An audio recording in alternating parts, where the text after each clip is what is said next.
A palavra do Senhor nos diz: mas o Senhor mandou ao mar um grande vento e fez-se no mar uma forte tempestade, e o navio estava a ponto de quebrar-se. Então temeram os marinheiros e clamavam cada dia ao seu Deus. E clamavam cada um ao seu Deus, e lançaram ao mar as cargas que estavam no navio, para o aliviarem do seu peso. Jonas, porém, desceu ao porão do navio e, tendo-se deitado, dormia um profundo sono. Número 6.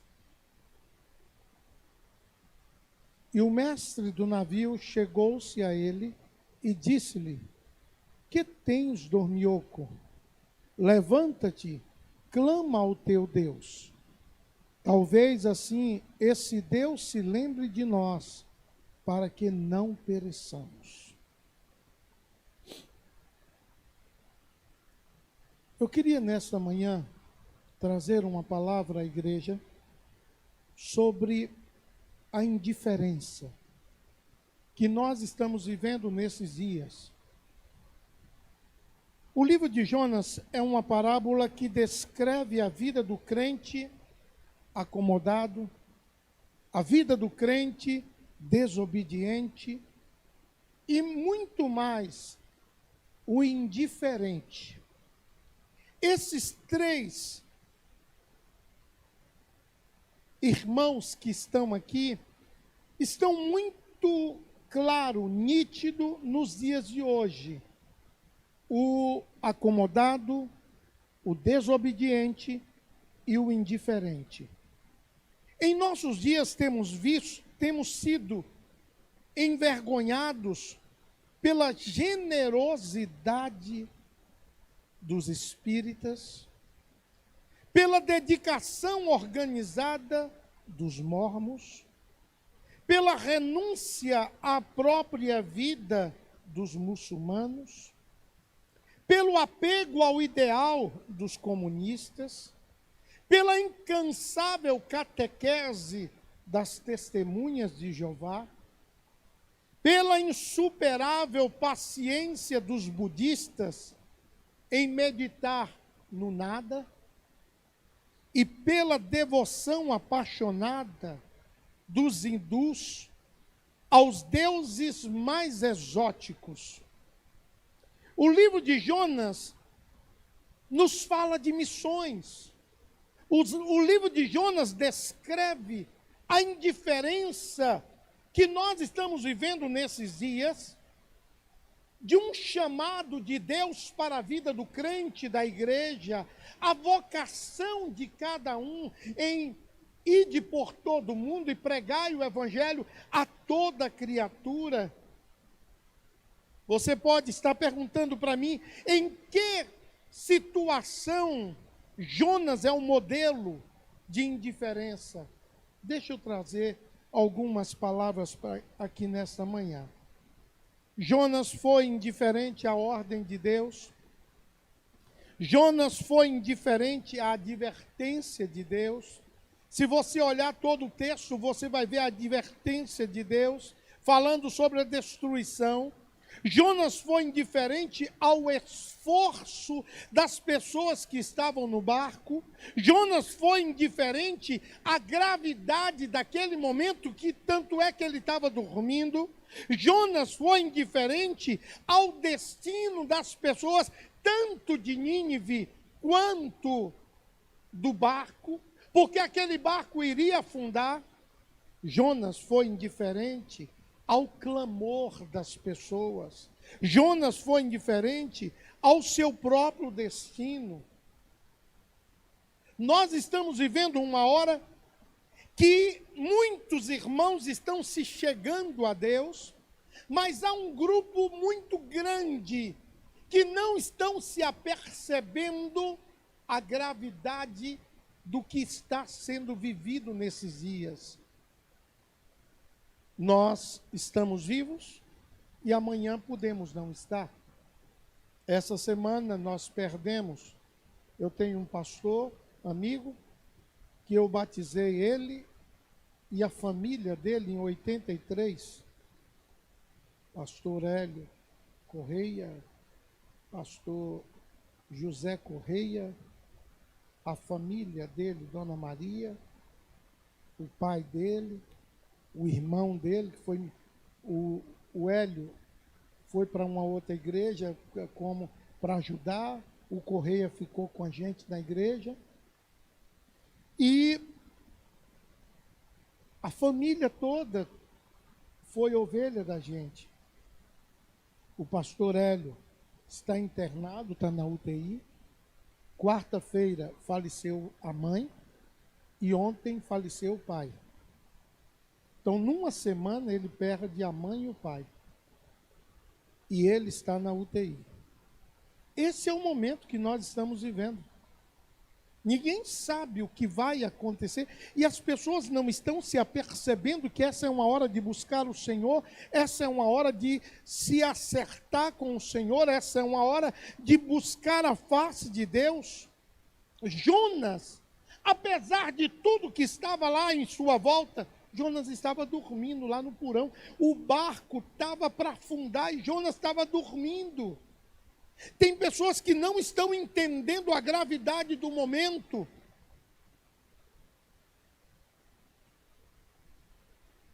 A palavra do Senhor diz para ele: dispõe-te, vai à grande cidade de Nínive e clama contra ela, porque a sua malícia subiu até a mim. Jonas se dispôs, mas para fugir da presença do Senhor, ele foi para Tarsis. E tendo descido a Jope, achou um navio que ia para Tarsis, pagou a sua passagem e embarcou nele para ir para Tarsis, para longe do que Deus falou com ele. A ordem de Deus para a sua vida foi muito clara. E aqui eu pergunto, qual tem sido a ordem de Deus para a vida de cada um de nós? Que às vezes nós não estamos ouvindo, estamos indiferentes. Qual tem sido a ordem de Deus? Vai no meio da tua família, prega a palavra. Vai naquele lugar e prega a palavra. Mas a gente está indiferente, nós não temos tempo. Nós não temos tempo para as coisas de Deus, nós não temos tempo para adorar o Senhor, nós não temos tempo. E que tempo é esse?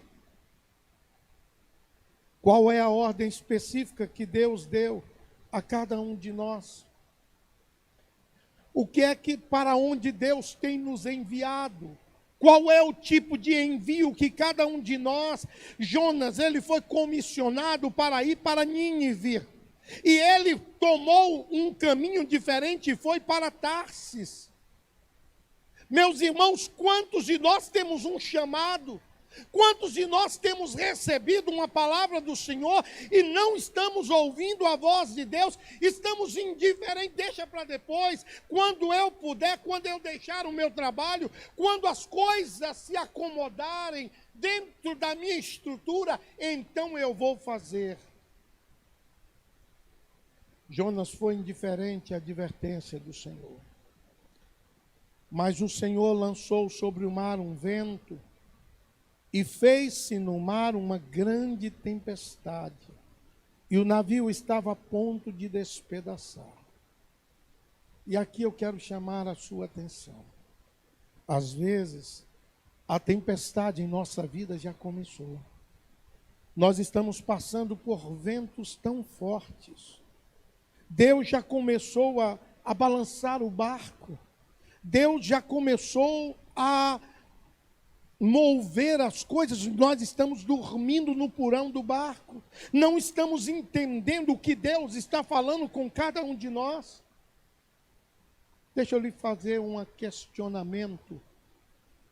Nós estamos entrando, ou entramos já, hoje é dia 2, não é isso? Agosto é o 8º mês? Nós estamos no mês 8. Uma pergunta pequena e simples. Quantas pessoas você já ganhou para Jesus esse ano? Pastor, eu convido. Não, eu perguntei quantas pessoas nós ganhamos para Jesus. Cada um de nós temos um chamado. Ide por todo mundo e pregai. O chamado não é para o pastor, o chamado é para toda a igreja. Pregai o evangelho. Jonas estava percebendo que a humanidade estava toda numa situação adversa, no entanto, ele estava no fundo do barco, lá no porão, dormindo. Nós estamos vendo o mundo se despedaçando. Eu não sei quanto, eu não observo esses números, mas aqui deve ter alguém que saiba. Qual é o número de pessoas que já morreram dessa epidemia? Alguém sabe aí? Hã? Não, aqui, isso aqui no Brasil.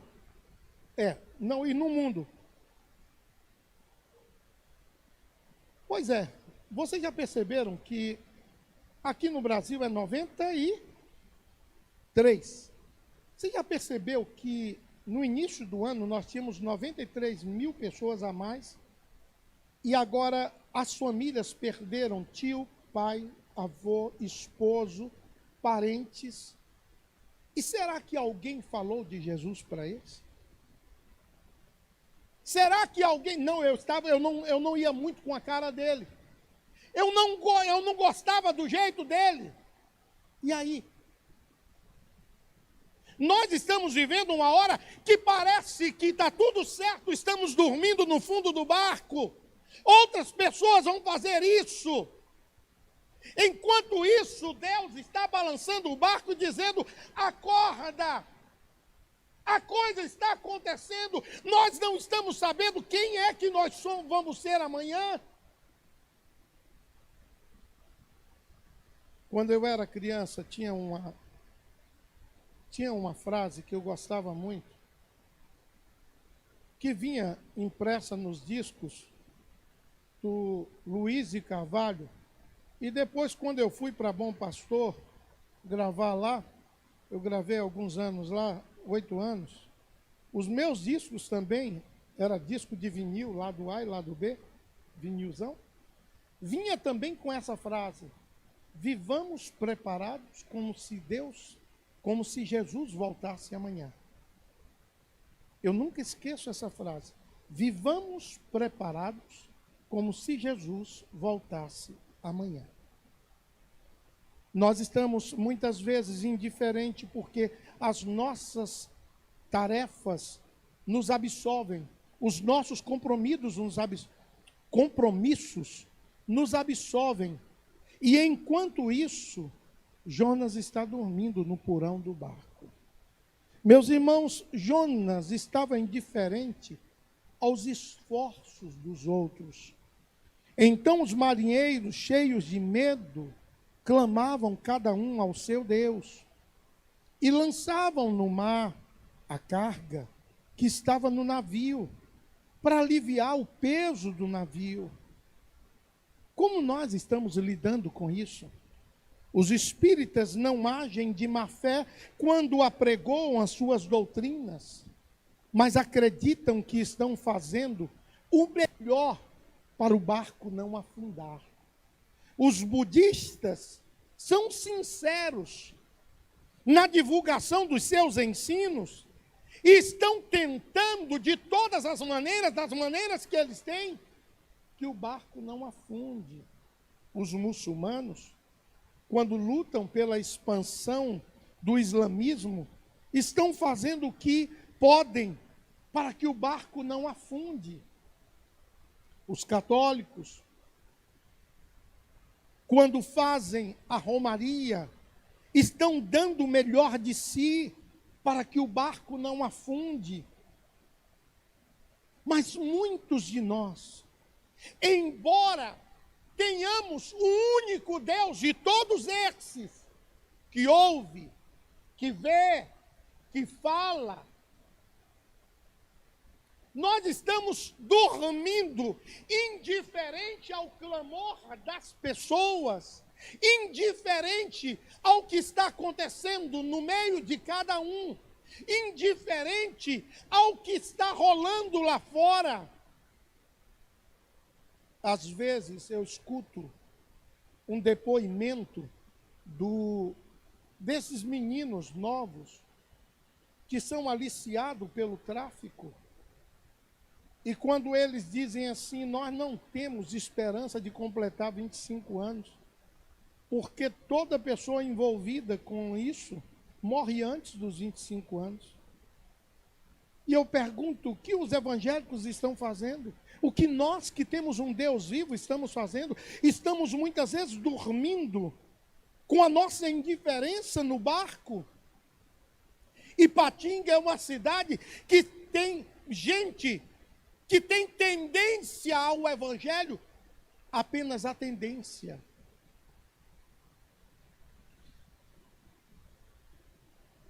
Quantos de nós temos investido na evangelização dessa cidade?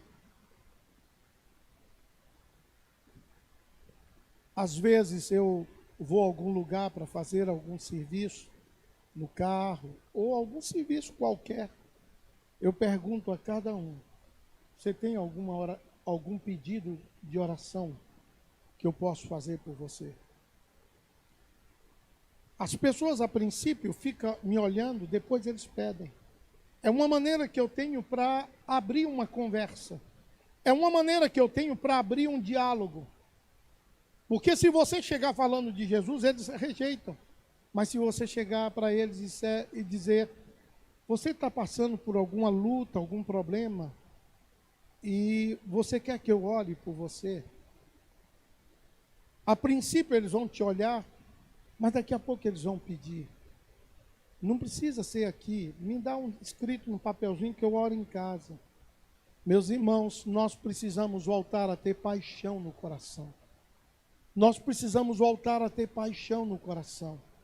Paixão pelas almas perdidas. Eu me lembro da década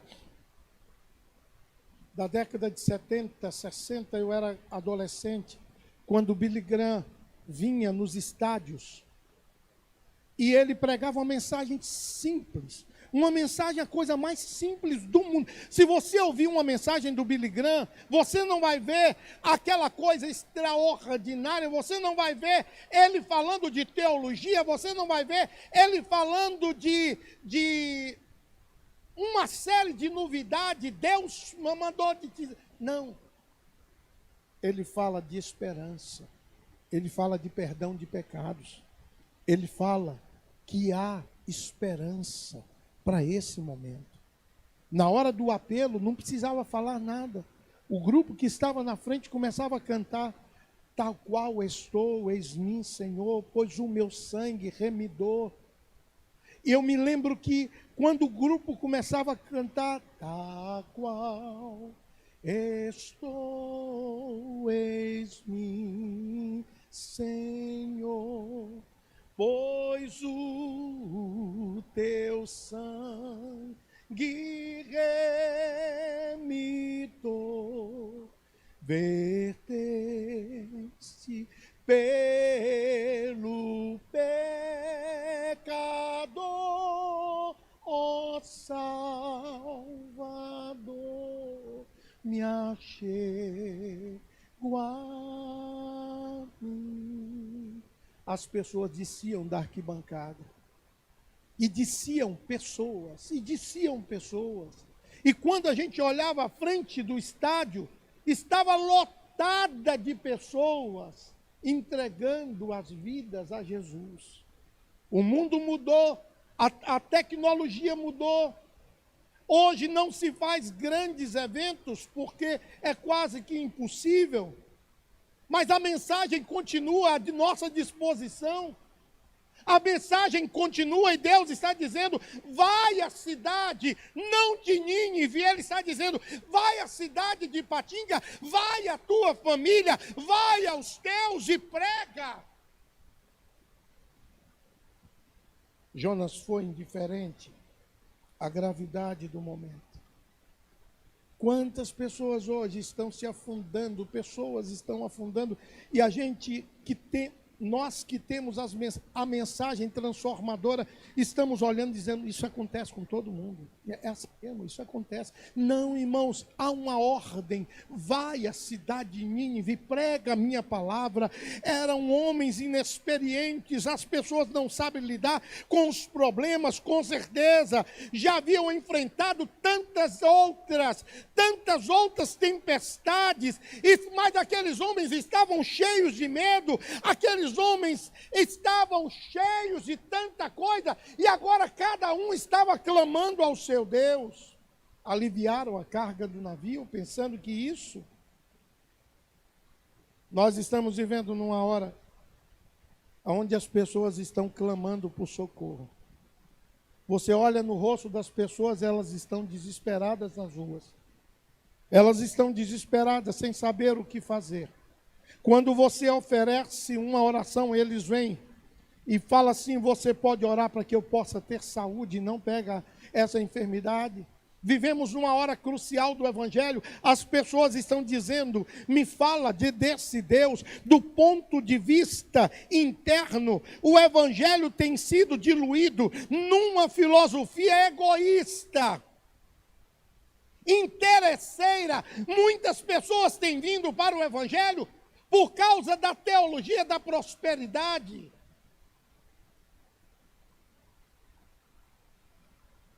As pessoas querem mais divertimento e menos compromisso.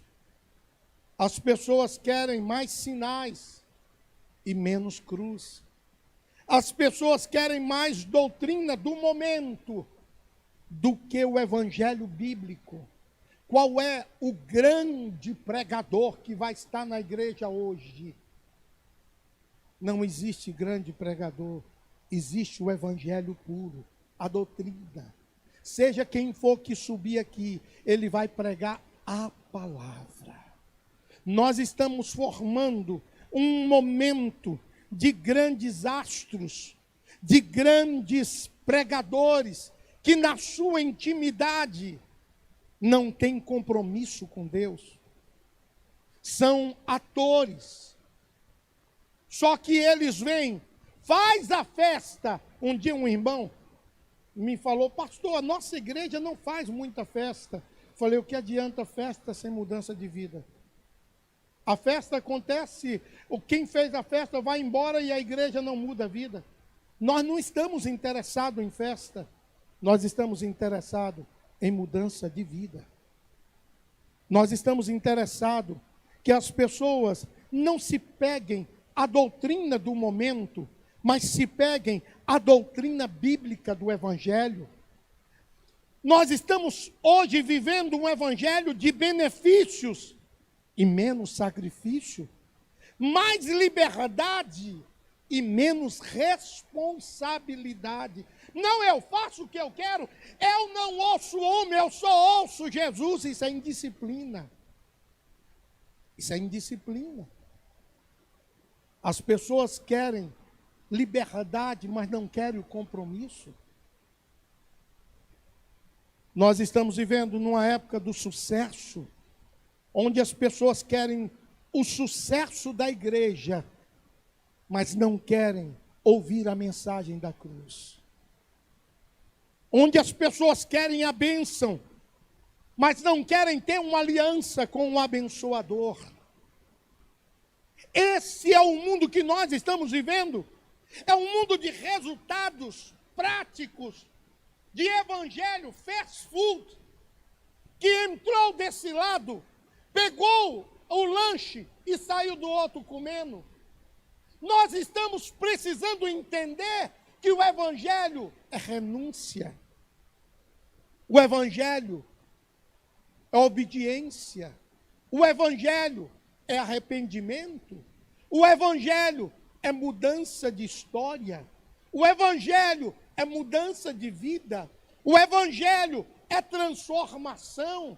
O evangelho é atitudes transformadoras da nossa vida. do ponto de vista externo, a proliferação das seitas, heresias, da nova era, do misticismo. Hoje, você chama a atenção de um irmão, ele disse, eu vou sair da igreja e vou abrir uma igreja, e ele pega um versículo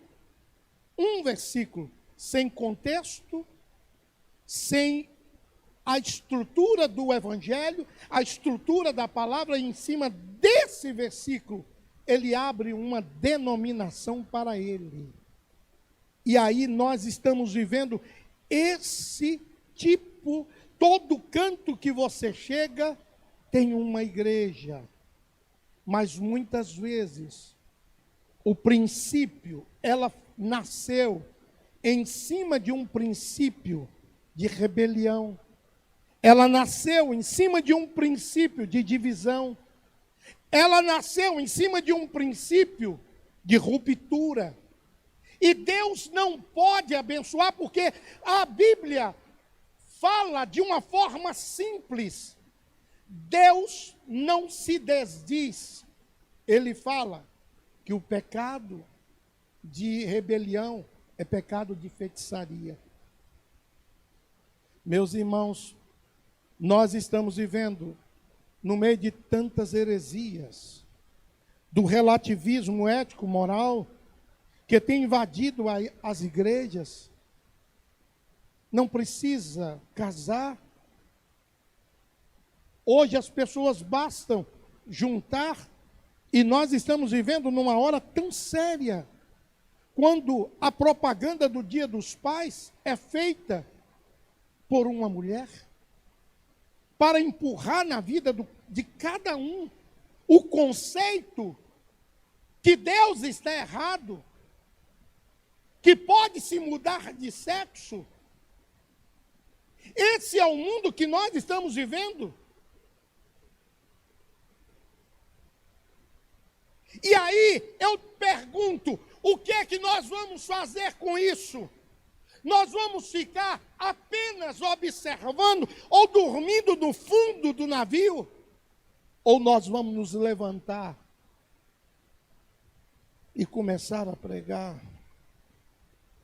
E começar a falar das boas novas? Cada crente, um dia um irmão me falou, pastor, a nossa igreja não faz muito evangelismo pessoal. Eu falei, está esperando você. Pode começar. Se você começar, outros também farão. O problema é que todo mundo espera de um programa da igreja que comece do pastor. Mas o pastor é só um. Então, cada irmão precisa ajudar. Essa semana eu tive uma reunião com a diretoria da igreja. Eu falei, o que que nós podemos fazer para melhorar? O que a igreja pode fazer? Ouvimos cada um, trouxeram opiniões maravilhosas, cada um trouxe uma opinião muito boa. E a gente vai trabalhar em cima do que foi falado, mas nós precisamos sair do fundo do barco. Nós precisamos sair do nosso comodismo. Está muito cômodo, eu vou à igreja ou eu assisto da minha casa. Os irmãos que não podem, tudo bem. Eles estão debaixo de uma ordem, estão debaixo de uma palavra. E devem tomar as suas precauções. E isso é natural, e isso é salutar, e isso dentro do aspecto médico, é preventivo. Agora, tem muitos irmãos que estão se acomodando. Ah, não vou em casa, não, eu ligo o celular. E enquanto assiste o culto, ele come, enquanto assiste o culto, ele faz outra coisa, enquanto assiste o culto, porque ele não está adorando, ele está assistindo. E nós fomos chamados para cultuar, para cultuar. Nós precisamos nos levantar. Está muito cômodo servir o Senhor. A gente pode hoje fazer de um monte de situações. Você quer ver uma coisa? Antigamente, todo crente precisava disso aqui, ó, de uma Bíblia. Hoje, ele tem um celular. Ele tem um celular. O celular é igual o irmão me falou. Ô irmão, você não tem uma Bíblia? Eu tenho mais de 10, pastor. Aqui eu tenho mais de 10 no meu celular. Amém. Eu perguntei para ele, você lê? Não, é assim, o senhor sabe, o tempo, eu disse para ele, o tempo é uma questão de prioridade. Quando alguém diz, eu não fui te ver porque eu não tive tempo, eu sei que eu não tenho importância nenhuma para essa pessoa. Porque o tempo, quando você quer ir para o aniversário, você faz o tempo. Quando você quer passear no shopping, você faz o tempo. Quando você quer trocar uma roupa, você faz o tempo. O tempo é uma questão de prioridade. Se você ama a Deus, você faz o tempo. O tempo é feito por nós. Pastor, o senhor não sabe a correria. Tem uma outra palavra, não é a correria que a turma de hoje fala, não é correria, tem uma outra, estou abafado. Eu estou abafado, eu falo, tira a tampa, que desabafa. Tira a tampa que desabafa. A questão é que nós hoje, Jonas foi indiferente, escuta, irmãos, ao destino de cada pessoa que estava em Nínive e no barco. Todos os que estavam em Nínive podiam ter ido para o inferno e os que estavam no barco. Porque Nínive seria destruída e os do barco, o barco iria afundar. Ele não estava nem aí. Jonas foi indiferente ao destino deles. Jonas não estava muito preocupado com o que poderia acontecer com aqueles que estavam próximos a ele ou que estavam sofrendo consequências da desobediência a Deus. Quantas pessoas estão ao nosso lado, escuta, irmãos, remando em meio à tempestade, sofrendo em meio à angústia, sofrendo no meio de problemas tão aviltantes, problemas fruto da desobediência, problemas fruto da indiferença, tentando de todas as maneiras evitar que o barco se afunde, e nós estamos quietos, dizendo para eles, bem feito, porque não adoraram o Deus verdadeiro, também tomou na cabeça. Nós não fomos chamados para dizer isso. Nós fomos chamados para o Deus de misericórdia. Nós fomos chamados para um Deus que, se a pessoa errar, ele diz, há um advogado. E o advogado é o Senhor. É o Senhor Jesus. Há um advogado para interceder. Há um advogado para nos levantar. A igreja de hoje, ela precisa se levantar. A igreja de hoje, ela precisa sair um pouco dessa fórmula que nós estamos vivendo. Jonas tinha uma ordem específica de Deus, levar a mensagem para o povo de Nínive. Que povo era esse? Era um povo violento? Era um povo incrédulo? Era um povo cego? Era um povo idólatra? Mas o objetivo de Deus era a misericórdia. O objetivo de Deus continua sendo o mesmo de hoje, é a misericórdia. Deus continua olhando para cada uma dessas pessoas com misericórdia. Queridos, qual tem sido o nosso Nínive? A nossa família, a nossa cidade, as pessoas que convivem conosco no trabalho, as pessoas que nós olhamos passar na rua. Qual tem sido o nosso Nínive? A quem Deus nos enviou? Você já parou para pensar quantas pessoas eu e você temos relacionamento diário e que nós não falamos nenhuma palavra? Nem que somos evangélicos, eles sabem. Nós temos sido agente secreto de Deus. Não quero que ele me descubra. Se me descobrir, Chapulinho Colorado. E aí? Nós estamos escondidos. Nós estamos... As pessoas olham para nós e dizem, eu preciso mudar minha vida. É mesmo. Você tem que procurar uma igreja. Por que não se levanta na hora e diz, há um Deus que pode mudar tudo? E começa a pregar. A Bíblia diz, abre a tua boca que eu vou encher. É uma experiência transformadora quando a gente abre a boca e Deus começa a usar a nossa vida. O mestre do navio chegou para ele e disse, ele agarrado no sono, ele disse, levanta, dormioco. Olha o texto lá. Que tens, dormioco? Levanta. Chama o teu Deus. Talvez assim esse Deus se lembre de nós. Irmãos, tudo hoje é uma desculpa para não servir a Deus. Pastor, a minha cachorrinha tossiu há 3 meses atrás. Por isso que eu não posso ir na igreja, porque se eu for, a cachorrinha pode pegar uma infecção.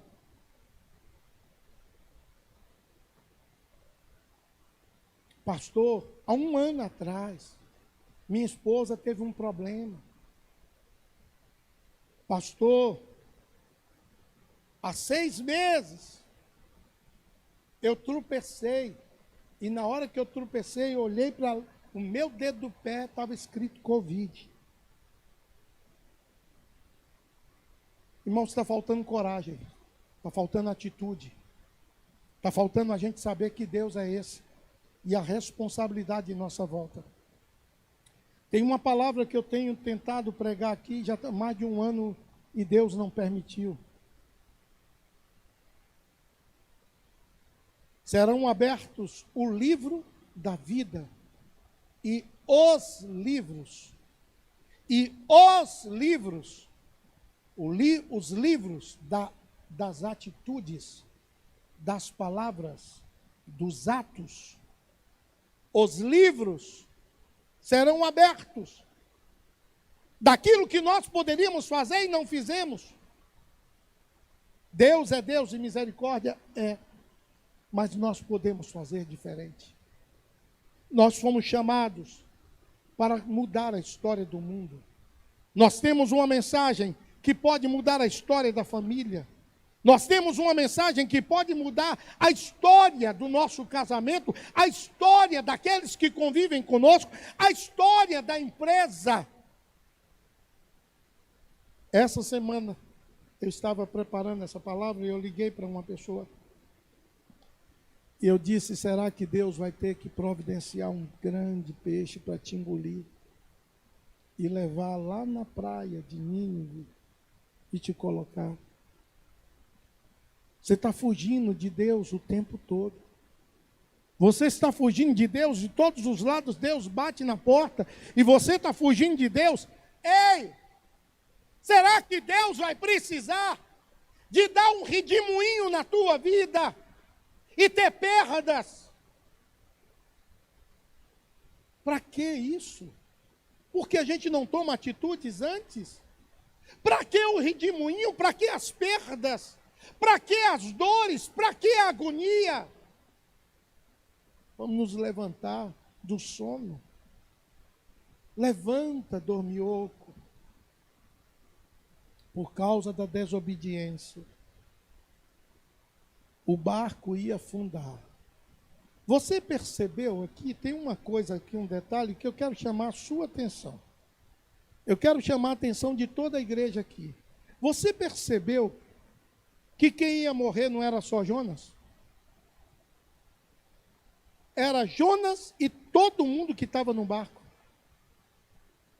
Você já percebeu que por causa das nossas atitudes, muitas pessoas que não têm nada a ver estão sofrendo? Muitas pessoas que não precisavam sofrer, estão sofrendo. Por causa das nossas atitudes. Ei, está do lado de alguém que está fugindo de Deus, é perigoso, que sofre você e ele. Um dia, escuta essa aqui. Um dia chegou alguém com uma necessidade, me pediu uma ajuda e eu dei. Passado alguns dias, veio de novo e eu dei. Eu estava orando e Deus disse: filho, você não está vendo que eu estou tratando com essa pessoa e você está me impedindo? Vai sofrer você e ele. A pessoa veio depois: pastor, eu falei: não posso te ajudar. Por quê? Eu falei: você está debaixo de tratamento de Deus. Como assim? Eu falei: senta aqui. E nós conversamos. E ele identificou que havia um tratamento de Deus que enquanto ele era ajudado, ele não percebia.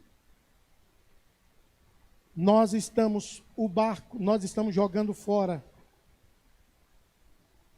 as caixas, estamos jogando fora as mercadorias, estamos jogando fora as ferramentas, pensando que o navio vai ficar de pé. Ei, o navio só vai ficar de pé se houver arrependimento.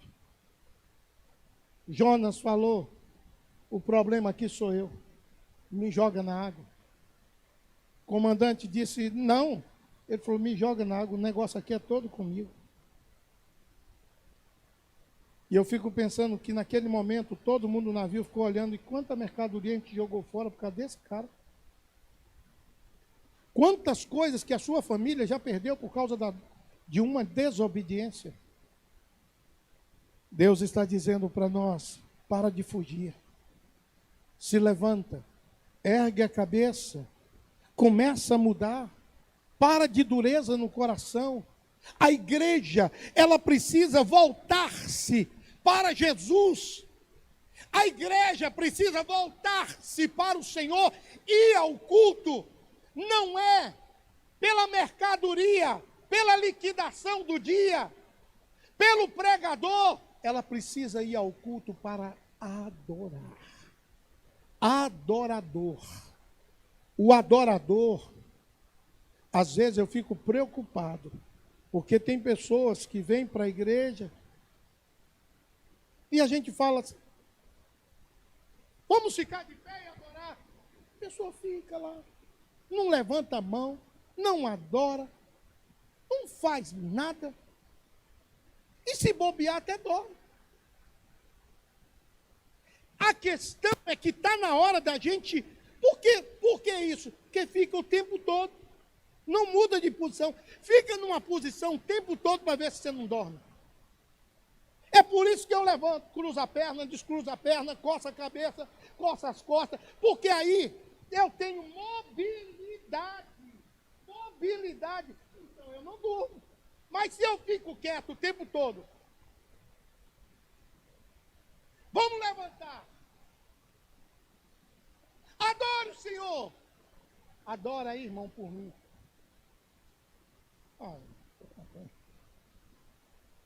Tem gente terceirizando oração. 6 horas por mim. Não, clama, abre a tua boca, começa a clamar. Está na hora da gente começar a buscar. Deus está buscando homens e mulheres que não fujam. Deus está buscando homens e mulheres que não se escondam. Deus está buscando homens e mulheres que tenham discernimento da gravidade do momento. Deus está buscando homens e mulheres que se sobrepujam na incredulidade da coragem, da renúncia, do amor, da honestidade, do altruísmo, da verdade, da justiça. Deus está buscando homens e mulheres que queiram transformar a vida daqueles que estão em sua volta. Essa semana eu vi uma entrevista com uma mulher.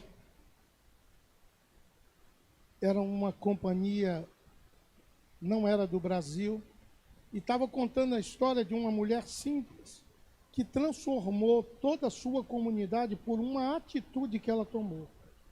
Aquela mulher estava influenciando todo mundo da sua cidade a mudar de vida por causa de uma atitude que ela tomou, uma coisa tão simples, lá no meio da mata. E eu fico pensando quantas vezes nós temos a oportunidade de uma atitude nossa mudar a história de tantas pessoas. E nós estamos postergando, deixando para depois. É igual quando você chega em casa e vê uma vasilha na pia e você diz, depois eu lavo.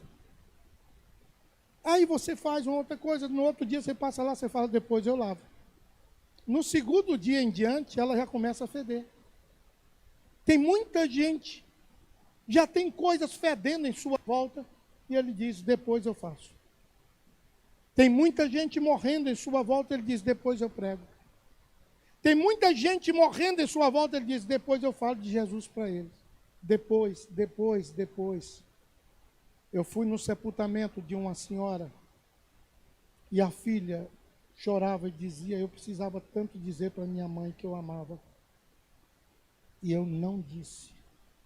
Quantas vezes ela teve a oportunidade, mas deixou para depois. Deixou para depois. E agora a mãe estava no buraco, dentro de um caixão, e ela podia falar quantas vezes quisesse que a mãe não ia ouvir. Tem muitas pessoas que estão perdendo a oportunidade de dizer para Deus o quanto amam, porque não tem tempo, está no joguinho. O quanto amam, porque não tem tempo, está nas redes sociais. O quanto amam, porque não tem tempo, está fazendo um monte de coisa. Pastor, uma hora eu vou achar um tempo para Deus. E será que vai dar tempo? Essa semana uma família estava vindo na estrada, 4 adultos e uma criança. Do outro lado veio um senhor, sem carteira de motorista, que tomou 3 litros de cerveja e bateu de frente com aquele carro. Morreram todos. Todos morreram. Eu fiquei pensando, será que alguém falou de Jesus para ele?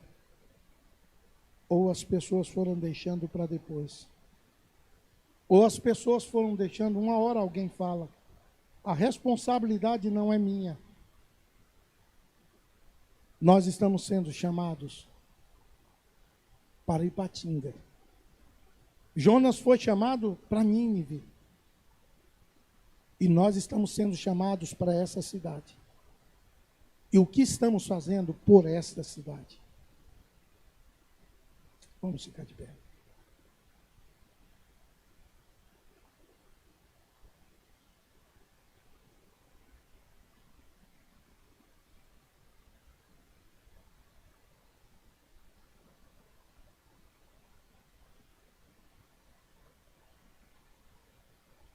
Será que cada um de nós podemos orar ao Senhor agora? Será que cada um de nós podemos colocar a nossa vida no altar e pensarmos sobre as oportunidades que estão passando em nossa volta?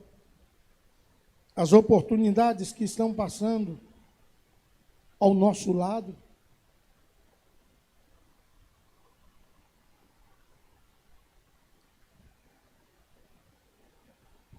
Essa semana eu cheguei no meu prédio e eu vi uma moça limpando a escada.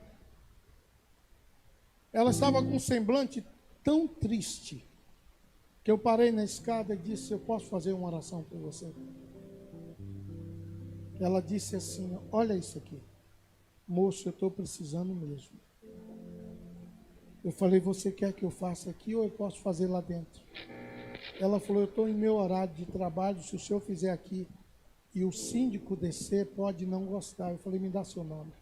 Entrei no meu apartamento, me ajoelhei e fui orar por aquela moça. Todas as pessoas em nossa volta precisam de socorro. Todas as pessoas que estão em nossa volta, quantas crianças estão dizendo, socorre-me? Quantos adolescentes estão dizendo, socorre-me? Quantos jovens estão dizendo, socorre-me? Quantos adultos estão dizendo, socorre-me? E nós estamos dormindo no fundo do barco.